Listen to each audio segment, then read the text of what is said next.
Hey guys, my name is Jeremy. I'm with Dragon's Breath Glassworks. I want to do a few tutorial videos, some basic how-tos on some things that I wish I had known when I first started blowing glass. I've been doing this for about 15 years now, and there's some things I've picked up that would have been really helpful to know when I first started. Things that either people just assume you know or you're expected to self-teach. And I wanted to talk today a little bit about punties and how to make different styles of punties and why different kinds of punties are helpful for different pieces. So I'm going to go over 6 basic punty types. And the first one is one you probably already know how to make if you've blown glass, and that's your basic dome punty. And these are going to be used for lots of different things. They can be used on any size piece depending on what size punty rod you want to use. So what I'm going to do is I'm going to make a basic dome punty and talk a little bit about my broken door. Talk a little bit about when I use this type of punty and why. Now I've gathered a lot more glass than I need for this. My furnace is a little bit cold right now. But a basic dome punty, I like to start letting that glass flow down the pipe. And then I'll push it forward, making sure not to get the tip. And then it's very important that you roll the back end. That prevents it from chilling too quickly. A lot of people will flash their punties after they make it before they apply them. I typically don't. But if you can get in here and see how it's just a simple clean dome, there's actually not a ton of surface contact with the glass when you attach. There is some, but you can see it's not a full flat top. If you flatten it completely, you get a lot more surface area, and that's good for holding on to larger pieces. And so a dome punty can be really good when you need to hold a large piece, and you don't mind if there's a bit of a punty mark. And that's the basic one. You should already know how to make that. The next one I want to talk a little bit about is a goblet punty. It's not a great name for it because it's used for a lot more than goblets. I call them variable punty sometimes. These are a lot different shape.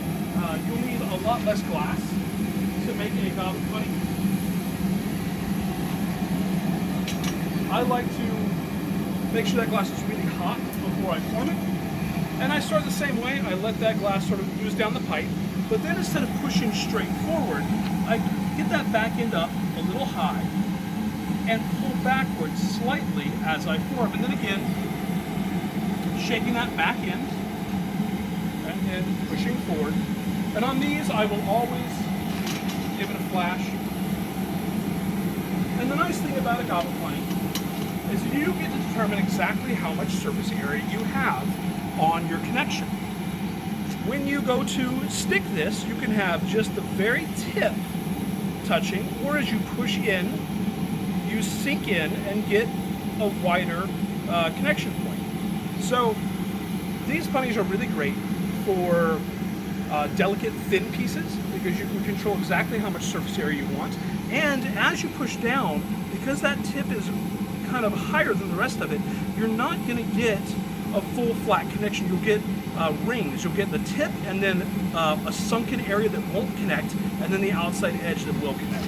And so that makes it helpful for thinner, more delicate pieces that are still large in surface area, so you want a better connection point, but you can't afford to have a full connection point like you can with a dome punty. So that's number 2. The number 3 basic punty style that I wanted to talk a little bit about is the donut punty. And it's sort of like the basic dome punty. It's made the exact same way, except there's one small change at the end. So again, I let that glass kind of ooze down the pipe, drive it forward on the marber, get that back end tightened down, and then at the very end, I'll take my tweezers and I'll just poke right into the center of that punty.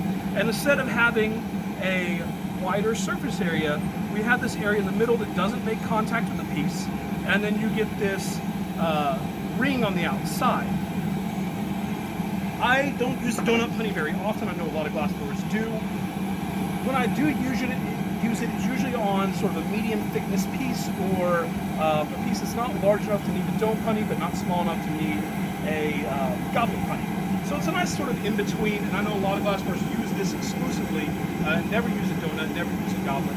But those are options. The next one I wanted to talk a little bit about is sort of a specialized punting. You might never use it, but if you are working for a glassblower who does sculpture or works on larger pieces, a sculptural punting can be very helpful. Now for this, I like to use a step-down punting, but you don't have to. You can use any size punting rod you want and make this same kind of punting. This one is a little interesting. You want a very small amount of glass on your first gather, and you want to drive it forward hard. You want to completely push it as far forward as you can onto that pipe, and I don't care what the back end looks like, because it's going to get cased. Now before I do that, this is also called, this kind of sculpture punting is called a cold core punting. I'm going to dunk it in this bucket of water to really make sure the core of this punting is not moving at all. Then I'll go back into the furnace, gather more glass on top, drive that forward again. This time I'm more careful about the shape at the back end of the punty, but then I'm going to pull it back. And what you're going to see, hopefully you can see it on camera, is you're going to see two very different pieces of glass. You're going to see the hot glass on the surface and that colder glass at the tip. And that point right there where they meet, the glassblower or the assistant sometimes will put a jack line in right there.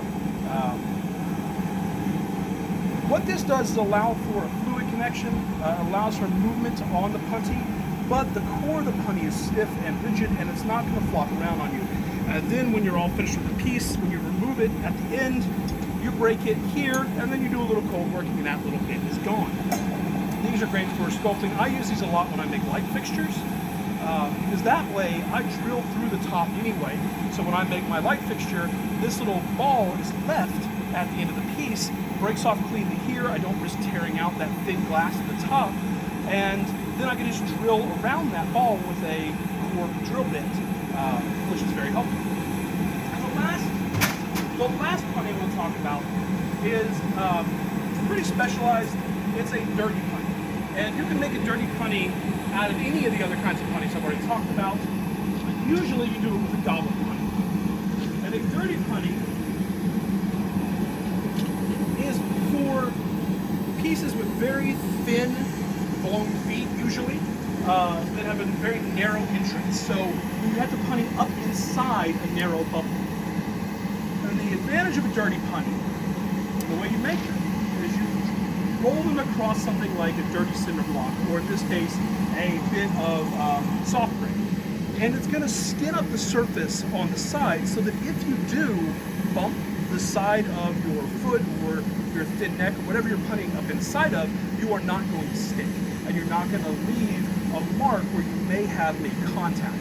And then you really only have the very tip that has any heat and any ability to fuse. So those are 6 basic kinds of punties. There's no right or wrong punting. There's different punties that are more efficient for the job at hand. And there are a lot more than those 6. So if you've got a favorite punting, leave a comment. If you think you know a better way to make some of these, by all means, share. Let us know. Thank you guys for watching. I appreciate it.